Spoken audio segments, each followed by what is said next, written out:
Hello bachcho, let us read this given question. So the given question says that which of the following statement is incorrect for the depletion region of a diode. तो देखिए बच्चों यहाँ पे हमें depletion region जो होता है उसके लिए एक इनकरेक्ट स्टेटमेंट ढूंढ के निकालना है। तो सबसे पहले हम डिप्लीशन रीजन होता क्या है वो समझ लेते हैं, देन उसके बाद हम इनकरेक्ट स्टेटमेंट ढूंढ के निकालेंगे। अब डिप्लीशन रीजन को अगर हम डिफाइन करना चाहे तो क्या होता है, हमारे पास होता है एक PN junction, that means P type और एन टाइप को हम साथ में रखते हैं। अब पी टाइप में मेजॉरिटी किसकी होती है, पी टाइप में मेजॉरिटी कैरियर्स होते हैं हमारे होल्स, और वही एन टाइप में मेजॉरिटी कैरियर्स होते हैं इलेक्ट्रॉन्स। ठीक है, मेजॉरिटी इनकी होती है इलेक्ट्रॉन्स की। अब एन टाइप से जो इलेक्ट्रॉन्स होते हैं वो क्या करते हैं, पी टाइप में जाने की कोशिश करते हैं, और पी टाइप के जो होल्स रहते हैं वो एन टाइप में जाने की कोशिश करते हैं।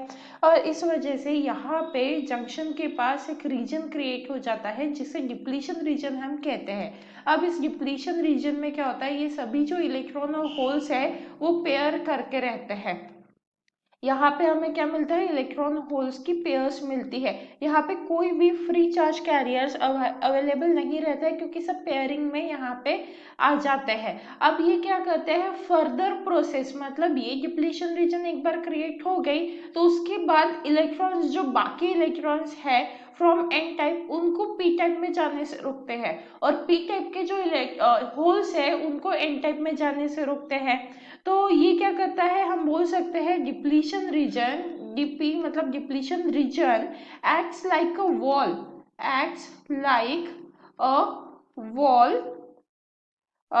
ये क्या करते हैं, एक्चुअली वॉल की तरह एक्ट करते हैं for the to oppose the flow of electrons. हम बोल सकते हैं यहाँ पे to oppose the flow of electrons, to oppose the flow of electrons. अब इलेक्ट्रॉन्स कहाँ से रहेंगे, फ्रॉम एन टाइप, क्योंकि एन टाइप में ही उनकी मेजॉरिटी है। तो एन टाइप के इलेक्ट्रॉन्स को एंड होल्स, होल्स कहाँ से, होल्स फ्रॉम पी टाइप, क्योंकि मेजॉरिटी का है होल्स की पी टाइप में है, तो एक वॉल की तरह एक्ट करते हैं ये। अब अगर हम ऑप्शन को चेक करते हैं तो ऑप्शन ए में बोला जा रहा है there the mobile charges exist. तो ये गलत स्टेटमेंट है क्योंकि यहाँ पे कोई भी मोबाइल चार्जेस नहीं रहते, सभी इलेक्ट्रॉन होल्स की पेयर में रहते हैं। अब बी में बोला equal number of holes and electrons exist making the region neutral. ये बात सही है क्योंकि इलेक्ट्रॉन होल की पेयर रहती है, तो जितने इलेक्ट्रॉन है हर इलेक्ट्रॉन के लिए एक होल वहां पे रहता है, तो ये रीजन न्यूट्रल रहता है, तो ये स्टेटमेंट सही है।